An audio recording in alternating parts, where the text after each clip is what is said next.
L'État.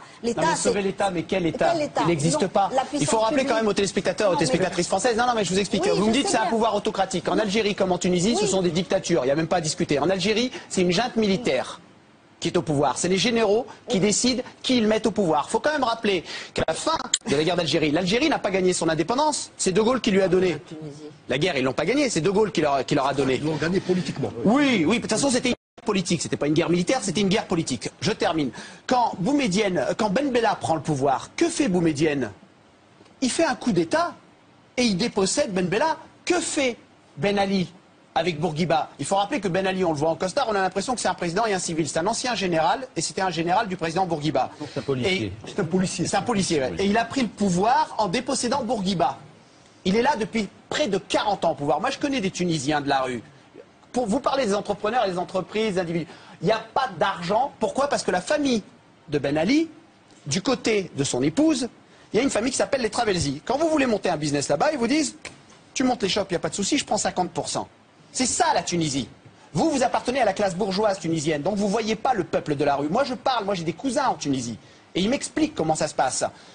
Là-bas, le job que vous voulez faire, si vous voulez réussir, cherchez pas à être avocat, n'allez pas dans les universités, devenez policier. On a augmenté les salaires de 50%. Les policiers tirent. Là, en Algérie, en Tunisie, les policiers tirent. L'armée, jusqu'à présent, elle se tient bien. En Tunisie, elle a refusé de tirer. Les policiers algériens, il n'y a qu'un mort. Le week-end dernier en Tunisie, c'est 50 civils qui sont assassinés. 50 civils qui sont assassinés par la police. Ce sont des manifestations de civils. C'est pas des barbus qu'on a dans la rue. Depuis quand Ben Ali il a mis au pas les islamistes? C'est du baratin. On a inventé un nouvel ennemi, les barbus. Mais qu'est-ce que vous voyez dans la rue? Vous voyez des jeunes filles tout à l'heure aux informations sur France 3. Qu'est-ce qu'on voyait? On voyait une jeune fille qui disait il tire au niveau de la tête. Les gens sont choqués. Qu'est-ce qu'il a fait Ben Ali? Il a promis tiens, tout d'un coup, en 3 mois de temps, je vais vous donner 300 000 emplois. Nous, on a Sarko, il est balèze pour les promesses. Mais alors Ben Ali, c'est champion du monde. Hein. On va aller du côté de l'Algérie maintenant. En Algérie, vous avez qui? Vous avez Abdelaziz Bouteflika. Bouteflika, c'est un mec malade. C'est les généraux qui sont derrière et qui tiennent le truc. C'est les généraux qui décident. Quand j'étais petit, je suis allé en Algérie avec mon père. La dernière fois que j'ai mis les pieds au bled, c'était en 78 avec mes parents. Et on m'a montré ce que c'est qu'un bulletin de vote. À l'époque, c'est Chadli qui passait en 78. C'est ça? Il y a en Algérie. Vous allez voir la démocratie, elle est balèze. Un oui, un billet non, un candidat unique. Elle est pas belle. C'est comme si demain, en France, on n'avait que le président Sarkozy et dans les urnes, on a 2 billets. Oui ou non. On appelle ça une démocratie, on appelle ça une dictature. Et quand c'est les militaires qui sont cachés derrière la tenture et qu'en face, il y a un civil avec un trou dans le dos, il y a les généraux qui ont forcément la main dedans et qui l'agitent.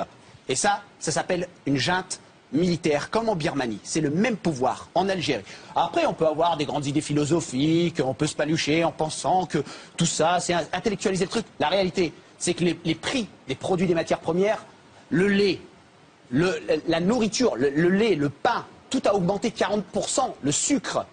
Enfin, c'est de la folie, les gens crèvent de faim. En Algérie, tout à l'heure, il y a un truc qui m'a quand même un peu choqué dans ce que vous avez dit. Vous avez dit, le processus électoral pour que le peuple algérien s'habitue à la démocratie, c'est 2 siècles. Sous prétexte qu'en France, il a fallu 2 siècles. Non. Alors, quand est-ce qu'on s'en sort? Quand est-ce qu'on s'en sort? En quelle année? Si on calcule à partir de 1960, à partir de quand on devient des démocrates? Les peuples algériens et les peuples tunisiens, ils ont tous des paraboles. Ils regardent ce qui se passe sur les chaînes françaises. Parce que les chaînes de télé... Ils regardent cette émission en ce moment. Mais ils regardent cette émission. Moi, je connais des gens de la rue qui m'ont envoyé plein de messages. Ils m'ont dit, faudra que tu dis ça, faudra que tu dis ça, faudra... Je fais, hé, je peux pas prendre tout le temps de parole. Non, d'ailleurs, on est dans une démocratie, tout le monde doit parler. Il ne faut pas qu'il y ait de malentendu. Il y a une demande d'état de droit dans nos pays. Il y a une demande d'état de droit et c'est une demande qui est réprimée par des pouvoirs exécutifs.